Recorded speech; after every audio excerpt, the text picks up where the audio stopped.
Like Janae mentioned, my name is Jessa Miller, and I'm currently the Rhinology and Skull-Base Fellow at UCLA, and I'm going to be starting on faculty at the University of Michigan this coming August. So very excited about that. Today, the title of my talk is The Impact of Cystic Fibrosis on Sinonasal Health and Olfactory Function. So hopefully we can shed some light on that for all of you. How do I advance? Okay. These are some sources of funding that helped fund some of the research I'll talk about at the end of the talk. So typically when I start off with a cystic fibrosis talk, I usually give the listeners some background on cystic fibrosis. However, knowing my audience, you guys know this disease process much better than I do even. So I'm not going to go into all of those details, but instead today we can focus more on the sinuses and some of the anatomy and pathophysiology of chronic rhinosinusitis. So our outline is I'll give you some background on the sinuses and chronic rhinosinusitis. We'll discuss the Unified Airway Theory. I'll talk about treatment options for chronic rhinosinusitis, or CRS, as we'll abbreviate it today. We'll go over mechanisms of olfaction, or your ability to smell. And then I'll talk briefly about some of the research that I've done on olfactory function, specifically in people with cystic fibrosis. So we all have 4 sets of paranasal sinuses on each side. So as you can see here, I don't know if I'm hoping my cursor is coming up for all of you, but in purple here, these are the maxillary sinuses. So they're the sinuses right below your cheeks. And a lot of times when you have a sinus infection, people feel it over right below your cheeks there. And so those are the maxillaries, and you can kind of see it here. This is called a coronal view or a sagittal view on the right, but this is like we're looking at you sideways.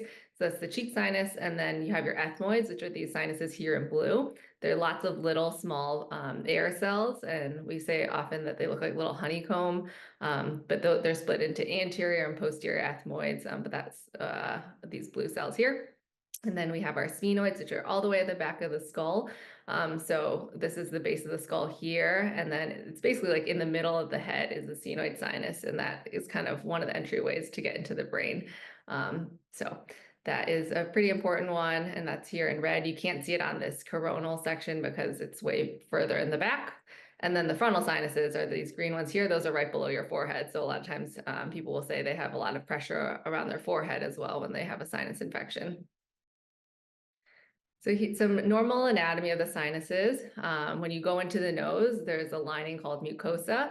And this is basically a barrier, and there's these goblet cells in the mucosa that produce mucus. So everyone's normal sinuses produce mucus, so it is normal to have some level of mucus in your sinuses. There's a function for it.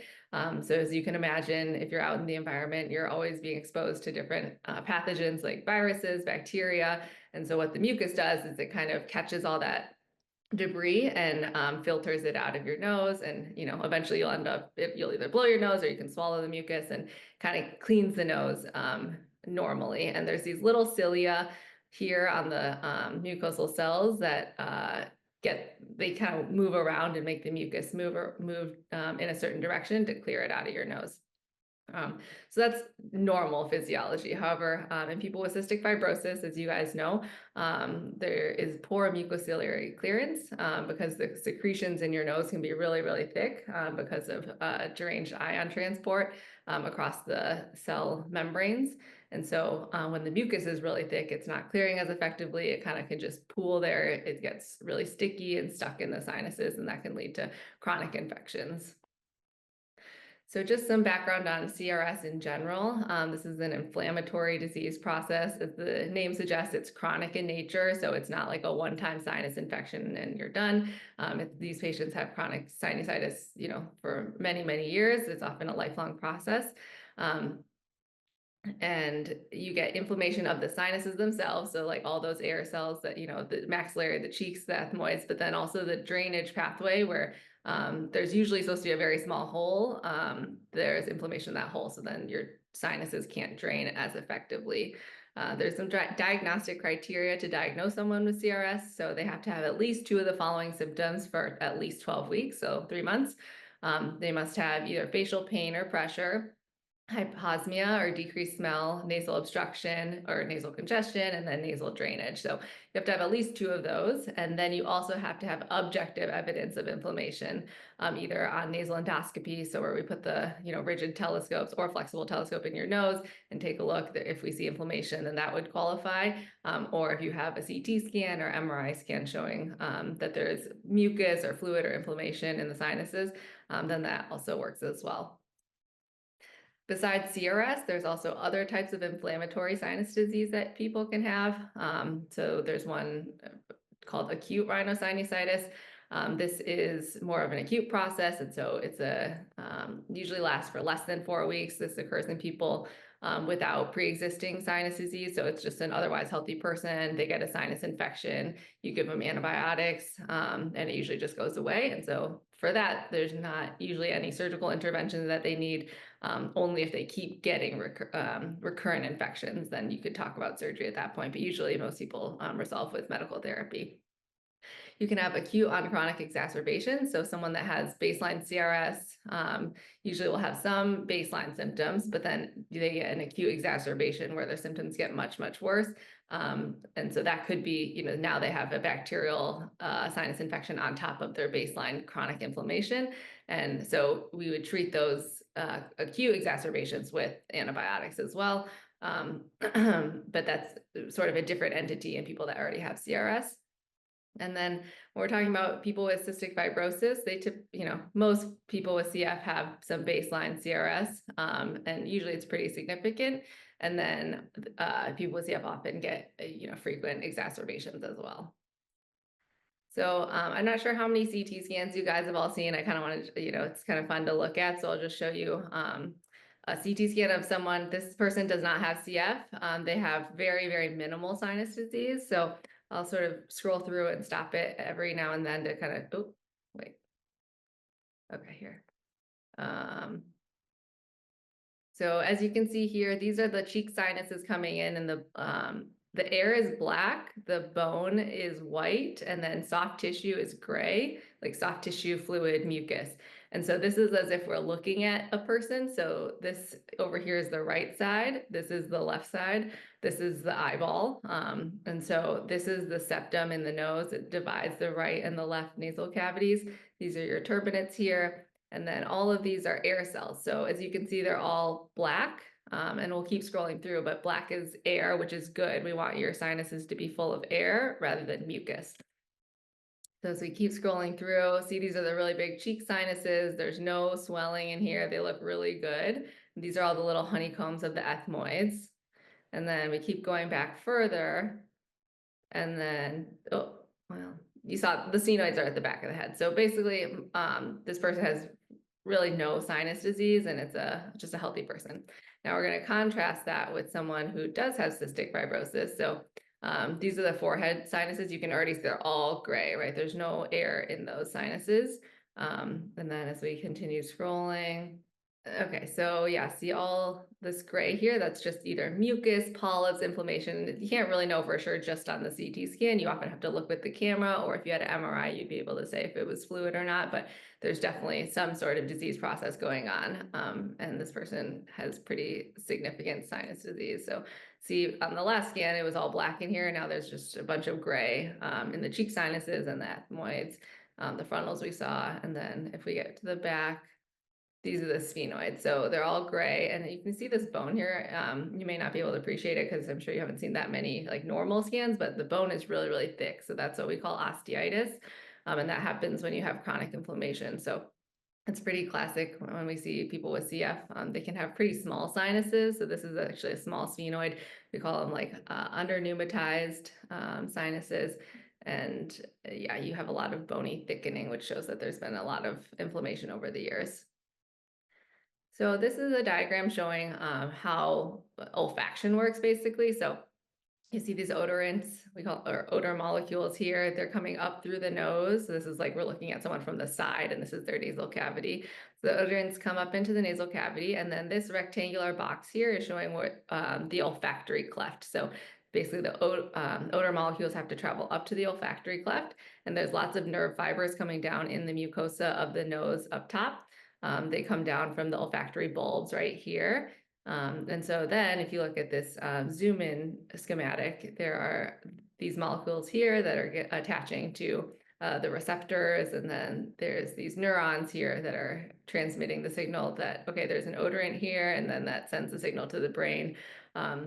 This limbic system, includes the thalamus, and basically it just tells you, that's why there's such a strong emotional reaction when you're smelling things, because it is related to the rewards pathway. So if you smell, freshly baked chocolate chip cookies or something, this area in your brain goes off as well, which associates that good, assuming you like cookies, that good feeling with the smell that you're sensing. So that's kind of how olfaction works as a broad overview.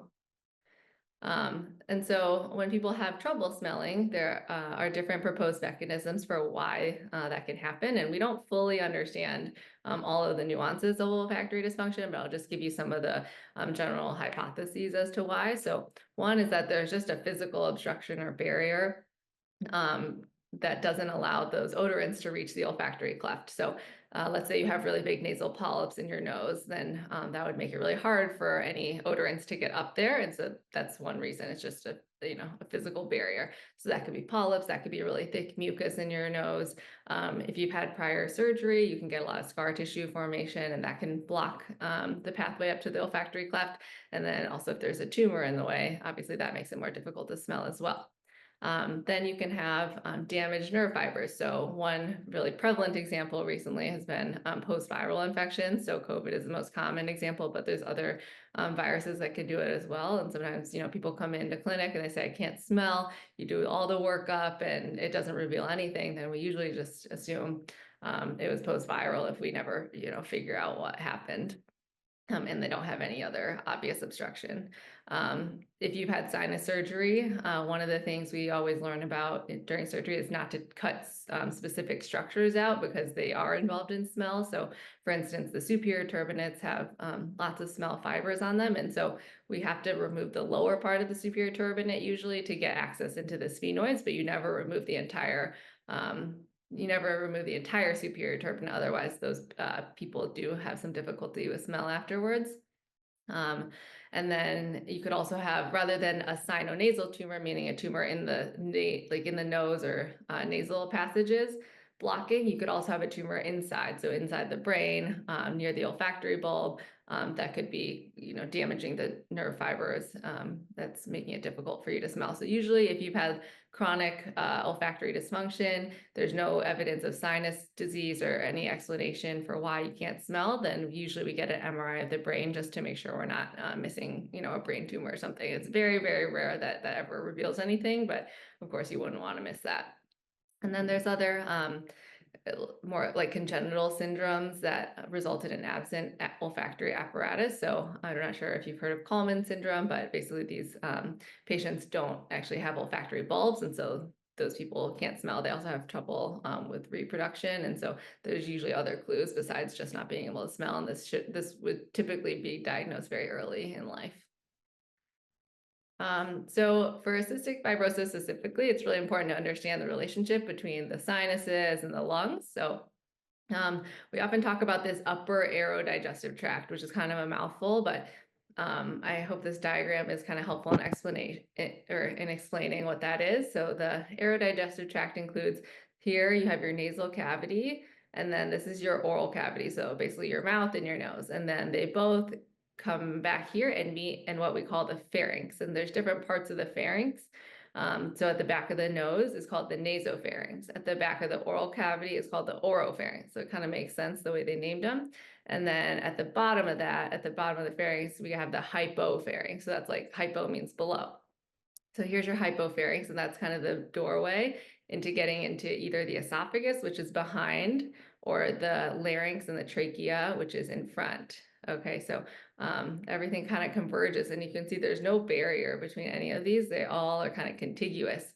And so that's all considered part of the upper aerodigestive tract. And then where did the lungs come in?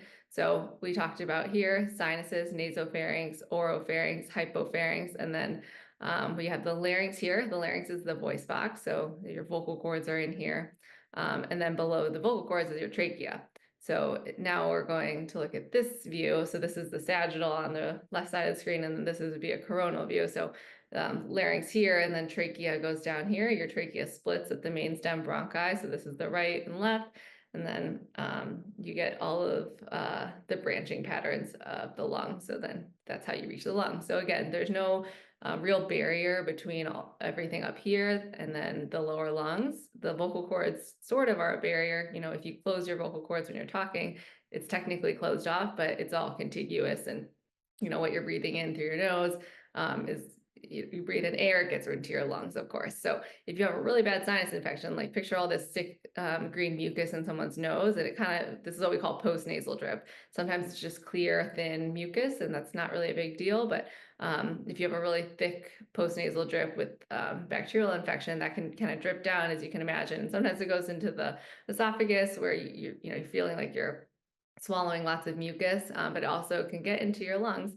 Usually your vocal cord should protect your airway. And so if that's why if you are drinking water and it goes down the wrong pipe, usually you'll cough a lot, and your vocal cords will try to expel, your lungs and everything will try to expel that foreign body from the trachea, but you can still be at higher risk for infections if you're just for lung infections if you have all this mucus in your sinuses and it's infected as well.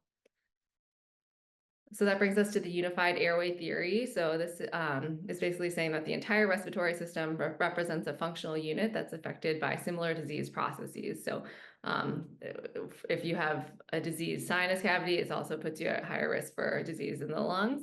And there have been studies showing that there is actually a strong correlation between the bacteria found in the sinuses and the lungs in people with CF. There's also some evidence that the sinuses can serve as a reservoir for bacteria, which then can lead to more pulmonary exacerbations, which indicates that managing CRS in people with CF is very important for not only for quality of life, but also for overall health outcomes. So how do we treat CRS just in the general population? So usually we want to always start with medical therapy. We don't like to do surgery if we don't have to. And so the first line medical therapy would be, you give them antibiotics, see if that helps.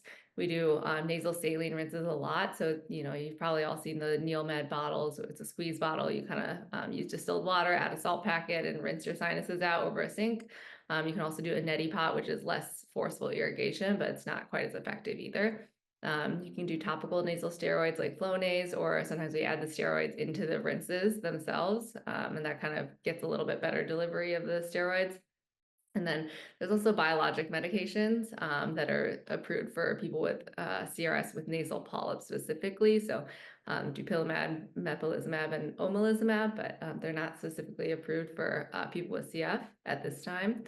Then if none of those work and people are still having lots of symptoms, even while doing all the medical therapy, we call it maximal medical therapy or optimal medical therapy, then that's when we start talking about surgery. So we do endoscopic sinus surgery nowadays. Many, many years ago, they had to do open surgeries where they'd make an incision under your lip, and it was much more of a recovery from that. But now we just use the cameras that I'm sure you've all seen, but they're like long telescopes that we put in the nose, and then we go through the nostrils, so there's no cuts or anything, and usually the recovery isn't too bad. So you can do the first sinus surgery where you're opening up all the sinuses, removing the bone and making the holes really big. And then in people that have had surgery already, but are still getting lots of infections, you can do what's called a sinus washout or debridement, just to kind of clean things up in there. So then I highlighted in red here the differences for people with CF. So when we're giving antibiotics, we often need to cover for Pseudomonas. We often will do cultures in people with CF to know exactly what bacteria is growing, and most commonly it is Pseudomonas, but then you can also get other bacteria like staph and strep. So many, many different species, but we want to know the resistance patterns, right? Because if you take antibiotics many times throughout your life, you're more likely to develop resistance to them. And people with CF have obviously been on many courses of antibiotics in general, and so they do often develop resistance patterns, and so that's like cultures can be really helpful. Usually we give fluoroquinolones for pseudomonal infections, and then I talked about the resistance patterns. So saline rinses we also recommend, but they're usually not quite as effective in people with CF because like we talked about earlier, the mucus is really, really thick and viscous, and sometimes the saline just doesn't do it. We can still use topical steroids, and then, as you all know, highly effective modulators have really changed sinus symptoms as well as lung symptoms for people with CF who are eligible. Then we often do surgery as well for people that have failed medical therapy, and then the only difference there is people with CF often need more washouts in the OR because of that thick mucus that often isn't able to come out during, just regular rinsing. So here's a video. I don't know. I think it's kind of cool if you don't like to see surgery or blood. I guess maybe just step away for 2 minutes. But I'm just going to show this video from during surgery. This is in a person without cystic fibrosis. They actually already had sinus surgery. So over here, this is the maxillary sinus, and it's already been opened. So normally this wall here would have been all the way up, but they've already had surgery. So we were doing a revision surgery, and then they had a little osteoma near the skull base. So we'll see that in the video, but basically the surgery starts, you take this is called a down biter. You take this wall down, and you're just kind of biting this wall. So like I said, we're making the holes really big. This is a J curette. You use it to get into the sphenoid sinus. So that's the sphenoid there, back there. That's the one at the very back of the skull, like I had mentioned in the picture earlier. And this is a wall that's dividing the sphenoid. So we just take that down and make the hole really big. That once the holes are really big, that allows medical therapy to penetrate the sinuses more effectively and lets them drain better. This here is a middle turbinate, and this is a cobra that we're using now. We use the angled scope to look upwards. And this is called a microdebrider. It is basically like a little vacuum that vacuums all the tissue that you have bit with the instruments. And then we're clearing this space to get into the frontal sinus. So the frontal sinus is up, so that's why you need an angled scope to look up into the sinus. So you can see up there, that's the frontal.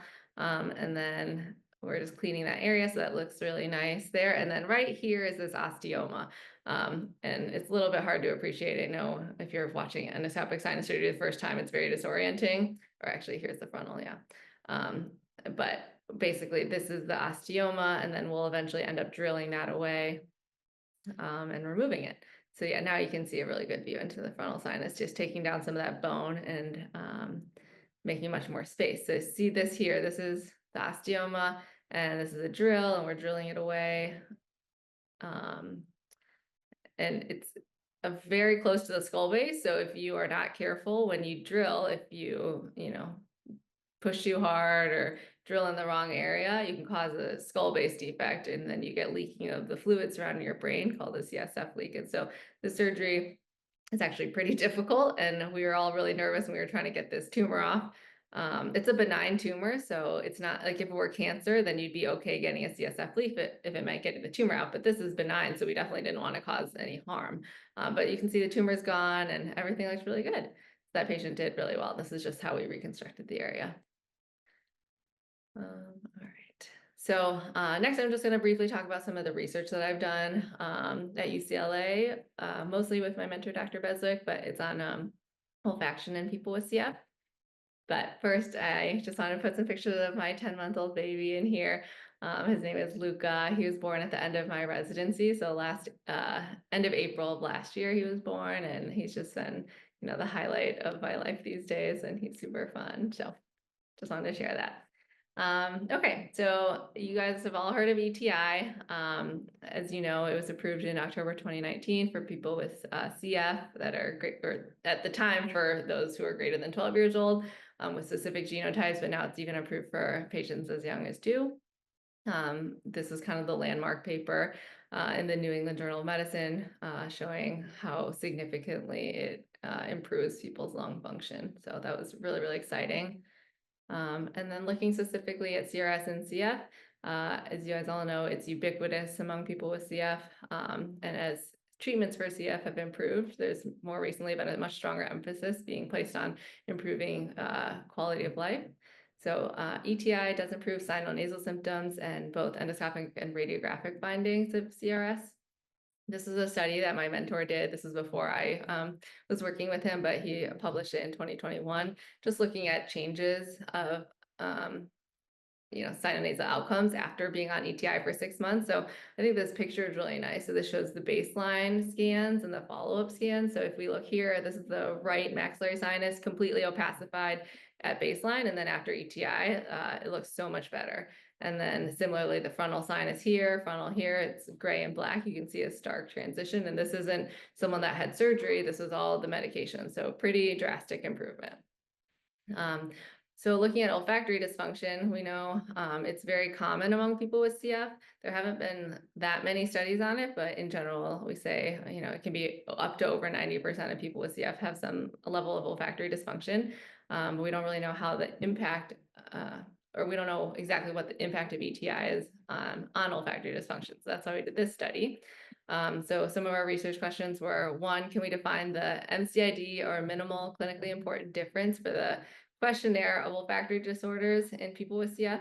And then 2, how does ETI impact olfactory dysfunction? And then 3, what are the perceptions of olfactory dysfunction by the CF community? So to answer the first question, we did this study that we published in IFAR, which is the main rhinology journal for us. So background on the project, the MCID is basically the smallest change in a treatment outcome that an individual patient would identify as important. So sometimes you get these research studies and they say, oh, there is a statistically significant difference. And let's say we're looking at sinus opacification, and maybe, it went from 95% opacified to 90% opacified. Well, if you get enough patients enrolled in the study to get your power high enough, then even that small change you could say is statistically significant, but is it clinically significant? That's what we really care about, because it doesn't matter if the paper says it's statistically significant. What matters is, okay, is it actually making an impact on a patient's quality of life, and do they care about that change? So basically, what is the smallest change that patients would say is clinically significant? That's what the MCID is. So we were seeking to define the MCID for this specific questionnaire on olfactory disorders, the QOD. So olfactory dysfunction can be very bothersome to people, and the studies have shown that it's associated with higher rates of depression and loneliness. So addressing this is really critical. The QOD is a validated outcome measure to evaluate olfactory specific quality of life in people with CRS. So not specific to CF, but just for people with chronic sinus disease. It's comprised of 17 statements. The maximum score is 51. Higher scores are worse. And the MCID has been defined in people without CF before as 5.2. But as you guys all know, the pathophysiology for sinus disease in people with CF is very different from the general population. So it's important to determine population-specific thresholds. So that's why we did this study. So we pooled data from 3 prior studies involving 8 institutions. So you can see all the institutions here, but it was a very robust study. That's why there's so many authors on this, because we collaborated with many people, which is great. The more data you can get really helps to, give you a more robust study. And so we enrolled adults with CF, and all the data was collected prospectively. Baseline data from all 3 studies was used to calculate the QOD, MCID using these 4 distribution-based methods. So this is more, it's basically just saying the statistics that we had to do to calculate the MCID. There were 123 adults who were enrolled, and 65 had QED scores reported before and after ETI was initiated. You can see some demographic info here. Average age was 35 years, and 67% were female, and almost 90% were homozygous or heterozygous for F508 variant. So this table is basically showing all the statistics and all the different numbers that we got, but the main takeaway from this slide is that the MCID was calculated to be 3.7, which is lower than the MCID in the general population, which was 5.2. So this suggests that even like smaller changes in, smaller improvements in the QOD for people with CF is significant. Which is, it's good to know if you're giving people with CF this questionnaire, even a smaller change may be actually clinically significant for them than it, compared to the general population. So the second question is, how does ETI impact olfactory dysfunction? So this first study here was published by Dr. Beswick. This was before I was working with him. And that was looking at outcomes after 6 months of ETI, and then we did basically the 2-year follow-up study to see if there was any change after 2 years of ETI. This is a prospective observational study at a single institution. We again had adults with CF who were homozygous or heterozygous for F508 who were clinically initiated on ETI, so they were being started on ETI anyways. It wasn't just for the sole purpose of this study. And then we looked at specific outcome measures, including the smell identification test, which is basically the person's ability to smell. We looked at their CT scans to see how opacified the olfactory cleft was, and then we also looked at the QOD, like we just talked about in that last study. So we looked at the SIT scores first, and we saw that they actually modestly worsened, which was kind of interesting. We wouldn't expect the smell identification test scores to get worse, so that's sort of like you give them these odorants and have them smell, and so it's more of an objective measure. So that actually got worse, which was kind of surprising, but it wasn't surpassing the MCID of 4 for that test specifically. So we don't want to put too much stock in that, and it's just interesting to know it definitely didn't get better, but we don't know how significant it is that it got worse. The percent olfactory cleft opacification on the CT scan, so basically how much gray is there on the CT scans, was stable at all the time points. And then we found that QOD scores actually improved by 2.3 and 1.8 points at 6 months and 2 years. But remember the MCID that we calculated from that first study was 3.7. So again, these didn't surpass the MCID. So just because we can say that the QOD scores improved, it seems like maybe it wasn't actually clinically relevant for patients. And then we looked at other variables such as prior modulator use, prior sinus surgery, age, nasal polyps, and CF-related diabetes, and none of olfactory outcomes were not affected by these other variables. So despite worsening odor identification, the QOD scores did statistically improve after 2 years of ETI. So, it's kind of saying, their objective evidence is saying the smell is getting worse, but their questionnaire, so the subjective evidence is saying it's getting better. So this just suggests that there's a very nuanced relationship between olfaction and quality of life, and we don't fully understand, all the mechanisms at play here. So definitely important for future research projects. And then the last research project I'll talk about is what are the perceptions of olfactory dysfunction by the CF community. So for this, we sent a 21-question survey to members of the CF Foundation's Community Voice program. And then we included a brief QOD. So rather than the 17-question one, it's a shorter version of the questionnaire of olfactory disorders or dysfunction. But it still, the goal is to see how affected people are by their olfactory dysfunction. So we had 76 responses received, and then of those, 91% reported olfactory problems. 95% said that they thought research on olfactory dysfunction is worthwhile and would be willing to participate in research on this topic. There was a mean score of 5 on the brief questionnaire of olfactory disorders, and the range for this one is 0 to 21, but this suggests that olfactory quality of life is impaired in the respondents. However, there's no established cutoffs for the brief QOD in people with CF, so we don't really have a way to compare. However, in non-CF patients, the cutoff is 3.5. So we're surpassing the cutoff in non-CF patients. So conclusions from this study: olfactory dysfunction is definitely very, very prevalent. Over 90% of people report some difficulty with smell, and it does negatively impact quality of life. And there's a really strong interest and willingness to participate in olfactory research among the CF community, which is very exciting. So I would just like to take a moment to thank all of the collaborators and my mentors who've made all these projects possible. Dr. Beswick has been my main mentor at UCLA. He's one of the rhinology faculty there, and he's been so helpful in all of this. And then actually his mentor was Dr. Taylor Kusar at National Jewish Hospital. Dr. Beswick used to be at Colorado, and so that relationship has been super helpful, and she's been an amazing collaborator as well. And then also just wanted to thank, our medical students that we've worked with and all the other researchers across the country. And then most importantly, to all the people with CF who agreed to participate in these research studies, because without you guys, we wouldn't be able to do any of this. So thank you so much.